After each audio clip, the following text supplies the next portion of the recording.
तो फ्रेंड्स आज हम केमिस्ट्री का चैप्टर 3 धातु एवं अधातु पढ़ेंगे।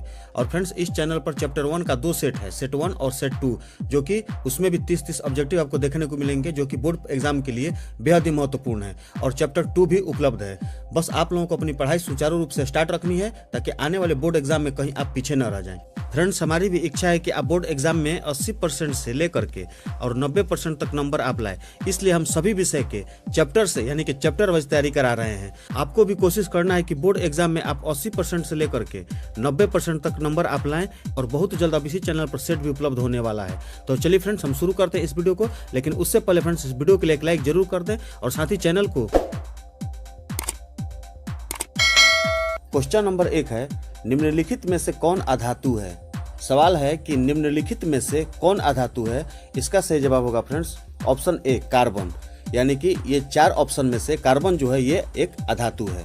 चलिए क्वेश्चन नंबर 2 देखेंगे, निम्न में से कौन सा उपधातु है। निम्न में से कौन सा उपधातु है। Option A Zn, B Ca, C Ge और डी सी। तो फ्रेंड्स इसका जो सही जवाब होगा ऑप्शन सी सही होगा, जो कि Ge ये जर्मेनियम का संकेत है। Ge इसको हम जर्मेनियम बोलते हैं। चलिए सवाल नंबर हम 3 देखते हैं। क्वेश्चन नंबर 3 है, कोई धातु ऑक्सीजन के साथ अभिक्रिया कर उच्च गलनांक वाला यौगिक निर्मित करती है। प्रश्न को समझेंगे। कोई धातु ऑक्सीजन के साथ अभिक्रिया कर उच्च गलनांक वाला यौगिक निर्मित करती है। यह एक यौगिक जल में विलय है। यह तत्व क्या हो सकता है। तो इसका फ्रेंड्स सही जवाब होगा ऑप्शन ए कैल्शियम होगा। क्वेश्चन नंबर 4 है, खाद्य पदार्थ के डिब्बों पर जिंक की बजाय टीन का लेप होता है क्योंकि। प्रश्न को समझिए। खाद्य पदार्थ के डिब्बों पर जिंक की बजाय टीन का लेप होता है क्योंकि टीन की अपेक्षा जिंक महंगा है। ऑप्शन बी, टीन की अपेक्षा जिंक का गलनांक अधिक है। ऑप्शन सी, टीन की अपेक्षा जिंक अधिक अभिक्रियाशील है। और ऑप्शन डी है, टीन की अपेक्षा जिंक कम अभिक्रियाशील है। इसका सही जवाब होगा ऑप्शन सी, यानी कि टीन की अपेक्षा जिंक अधिक अभिक्रियाशील है, इसलिए खाद्य पदार्थ के डिब्बों पर जिंक की बजाय टीन का लेप होता है। आप सभी छात्रों से एक बात हम शेयर कर दें, जैसा कि हम सभी वीडियो में बताते हैं कि इस चैनल पर यानी कि आरजी सोशल स्टडी पर 10वीं वर्ग के सभी विषय के सभी चैप्टर से ऑब्जेक्टिव उपलब्ध हैं। आप अगर चाहें तो चैनल को सर्च करके यूट्यूब में आप प्लेलिस्ट में चले जाएं, और प्लेलिस्ट में आपको सभी विषय के सभी चैप्टर उपलब्ध हो गए हैं। आप वहां से सभी चैप्टर आसानी से तैयारी कर सकते हैं, ताकि आपके आने वाले एग्जाम यानी कि मैट्रिक के एग्जाम में आपको किसी प्रकार का कोई भी प्रश्न हल करने में कठिनाई नहीं हो। और अगर आपका आगे जो सेट हम उपलब्ध कराएंगे आप उसको आसानी से क्लियर कर सकें, और अपना एग्जाम जो है मैट्रिक का आसानी से दे सके, ताकि आपको एग्जाम में 80% से लेकर के 90% तक नंबर आसानी से आप ला सके। क्योंकि आज के समय में फ्रेंड्स ऑब्जेक्टिव बहुत ही जरूरी है। आप इसका जो तैयारी है सुचारू ढंग से जरूर करें। तो अब हम क्वेश्चन नंबर 5 देखते हैं। जैसा कि प्रश्न है फ्रेंड्स कि कौन विद्युत का सर्वोत्तम सुचालक है। कौन विद्युत का सर्वोत्तम सुचालक है। तो इसका सही जवाब होगा ऑप्शन बी Ag। Ag को हम चांदी भी कहते हैं, यानी कि Ag जो है चांदी का संकेत है। क्वेश्चन नंबर 6 है, निम्नांकित में कौन उपधातु है। निम्नांकित में कौन उपधातु है। इसका सही जवाब होगा फ्रेंड्स ऑप्शन डी, यानी Sb। Sb को हम एंटीमोनी कहते हैं। एंटीमोनी का ये संकेत है Sb। चलिए क्वेश्चन नंबर 7 देखते हैं हम। पीतल है, यानी कि पीतल क्या है। धातु है, अधातु है, मिश्र धातु है या उपधातु है। इसका सही जवाब होगा ऑप्शन सी, यानी कि पीतल जो है एक मिश्र धातु है। चलिए क्वेश्चन संख्या 8 देखेंगे। क्वेश्चन नंबर 8 है, निम्न में से कौन आयनिक यौगिक है। इसका जो सही जवाब होगा CaCl2, यानी कैल्शियम क्लोराइड। कैल्शियम क्लोराइड जो है यह आयनिक यौगिक है। क्वेश्चन नंबर 9 देखेंगे। निम्न में से कौन सा पदार्थ ऑक्सीजन से संयोग नहीं करता। निम्न में से कौन सा पदार्थ ऑक्सीजन से संयोग नहीं करता। इसका सही जवाब होगा फ्रेंड्स ऑप्शन बी, यानी गोल्ड। गोल्ड जो है ऑक्सीजन से संयोग नहीं करता। चलिए क्वेश्चन नंबर 10 देखेंगे। शुद्ध सोना को व्यक्त किया जाता है। शुद्ध सोना को व्यक्त किया जाता है, यानी कितने कैरेट में व्यक्त किया जाता है। तो इसका जो सही जवाब होगा ऑप्शन बी, यानी कि शुद्ध सोने को 24 कैरेट में व्यक्त किया जाता है। चलिए क्वेश्चन नंबर 11 देखते हैं हम। क्वेश्चन नंबर 11 है, कौन सा अधातु कमरे के ताप पर द्रव होता है। कौन सा अधातु कमरे के ताप पर द्रव होता है।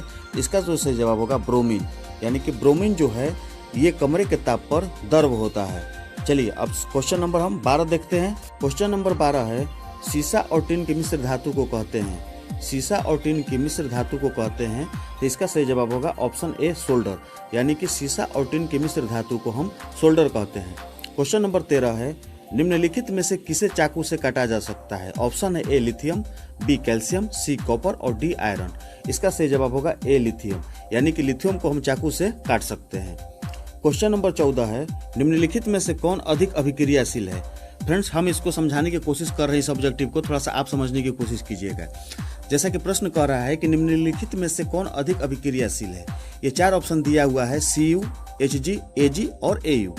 अगर हम अभिक्रियाशील श्रृंखला की बात करें तो अभिक्रियाशील श्रृंखला में सबसे ऊपर जो आता है वो K यानी कि पोटेशियम होता है, और सबसे नीचे जो आता है फ्रेंड्स Au यानी कि सोना आता है। लेकिन प्रश्न क्या कह रहा है, प्रश्न ही कंफ्यूज थोड़ा सा आपको यहाँ पर कर रहा है, लेकिन आपको कंफ्यूज होने की जरूरत नहीं है, हम यहाँ पर क्लियर कर दे रहे हैं। प्रश्न कह रहा है कि निम्नलिखित में से कौन अधिक अभिक्रियाशील है, यानी कि जो 4 ऑप्शन दिया हुआ है, इस 4 ऑप्शन में सबसे अधिक अभिक्रियाशील कौन है? तो इसका जो सही जवाब होगा Cu कॉपर, यानी कि इस प्रश्न के हिसाब से Cu कॉपर जो है सबसे अधिक अभिक्रियाशील है। क्वेश्चन नंबर 15 है, निम्न में से कौन अधातु है? यानी कि जो 4 ऑप्शन दिया हुआ है इसमें कौन सा अधातु है? इसका जो सही जवाब होगा ऑप्शन बी, यानी कि सी को हम कार्बन कहते हैं, ये जो है एक अधातु है। क्वेश्चन नंबर 16 है, कार्बन क्या है? कार्बन क्या है? तो इसका सही जवाब होगा ऑप्शन बी, यानी कि अधातु है। कार्बन क्या है? तो कार्बन अधातु है। क्वेश्चन नंबर 17 है, सिलिका क्या है? सिलिका क्या है? तो इसका सही जवाब होगा ऑप्शन डी, कोई नहीं, यानी कि सिलिका जो है न धातु है, न अधातु है और न ही उपधातु है। तो इसका सही जवाब होगा डी, यानी कि कोई नहीं। सिलिका इसमें से तीनों ऑप्शन में से कोई नहीं है, इसलिए ऑप्शन डी सही है, कोई नहीं। चलिए क्वेश्चन नंबर हम 18 देखते हैं। क्वेश्चन नंबर 18 है, सक्रियता श्रेणी में हाइड्रोजन के ऊपर के धातु। सक्रियता श्रेणी में हाइड्रोजन के ऊपर के धातु, ऑप्शन बी सही होगा। इसमें अम्लों से अभिक्रिया कर हाइड्रोजन गैस बनाते हैं। हम पूरा पढ़ेंगे एक बार, पूरे प्रश्न और जवाब एक साथ पढ़ेंगे। सक्रियता श्रेणी में हाइड्रोजन के ऊपर के धातु अम्लों से अभिक्रिया कर हाइड्रोजन गैस बनाते हैं, यानी कि ऑप्शन बी सही है। चलिए क्वेश्चन नंबर 19 देखेंगे हम। क्वेश्चन नंबर 19 है, उच्च विद्युत धनात्मकता के कारण धातु के परमाणु बनाते हैं। ऑप्शन है ए धनायन, बी ऋणायन, सी उदासीन आयन और डी सहसंयोजक बंधन। इसका सही जवाब होगा ऑप्शन ए धनायन। क्वेश्चन नंबर 20 है, धातु के ऑक्साइड सामान्यतः होते हैं। ऑप्शन है ए अम्लीय, बी क्षारकीय, सी उभयधर्मी और डी उदासीन। इसका जो सही जवाब होगा ऑप्शन बी क्षारकीय।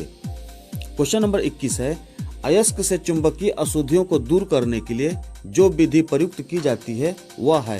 प्रश्न को समझेंगे एक बार फिर फ्रेंड्स। अयस्क से चुंबकीय अशुद्धियों को दूर करने के लिए जो विधि प्रयुक्त की जाती है वह है। इसका सही जवाब होगा ऑप्शन डी, चुंबकीय पृथक्करण विधि। चलिए क्वेश्चन नंबर हम 22 देखते हैं। आप क्वेश्चन नंबर 22 है, सल्फाइड अयस्कों का सांद्रण किया जाता है। सल्फाइड अयस्कों का सांद्रण किया जाता है, इसका सही जवाब होगा ऑप्शन सी, फेन प्लवन द्वारा, यानी कि सल्फाइड अयस्कों का सांद्रण फेन प्लवन द्वारा किया जाता है। क्वेश्चन नंबर 23 है, निम्नलिखित में से कौन एल्युमिनियम का मिश्र धातु है? इसका सही जवाब होगा ऑप्शन ए मैग्नीशियम, यानी कि एल्युमिनियम का मिश्र धातु मैग्नीशियम है। क्वेश्चन नंबर 24 है, बॉक्साइट निम्नलिखित में से किस धातु का मुख्य अयस्क है?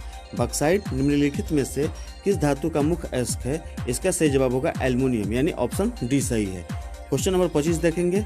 क्वेश्चन नंबर 25 है, कॉपर का निष्कर्षण मुख्यतः किस अयस्क से किया जाता है? कॉपर का निष्कर्षण मुख्यतः किस अयस्क से किया जाता है? इसका सही जवाब होगा ऑप्शन बी, कॉपर पाइराइड्स, यानी कि CuFeS2। क्वेश्चन नंबर 26 है, निम्न में से किस धातु का गलनांक सबसे कम है? निम्न में से किस धातु का गलनांक सबसे कम है? इसका सही जवाब होगा ऑप्शन बी, Na, यानी कि सोडियम। ये सोडियम का संकेत है Na। क्वेश्चन नंबर 27 देखेंगे। क्वेश्चन नंबर 27 है, साधारण गंधक किस आणविक रूप में पाया जाता है? इसका सही जवाब होगा option C, S8। Question number 28 देखेंगे। क्वेश्चन नंबर 28 है, फास्फोरस का आणविक सूत्र होता है। फास्फोरस का आणविक सूत्र होता है, इसका सही जवाब होगा option D, P4। Question number 29 है, सोना निम्नलिखित में से किस द्रव में घुल जाता है? सोना निम्नलिखित में से किस द्रव में घुल जाता है? यानी कि 4 ऑप्शन दिया हुआ है, अम्ल राज में, सांद्र सल्फ्यूरिक अम्ल में, सांद्र नाइट्रिक अम्ल में, इनमें से सभी में।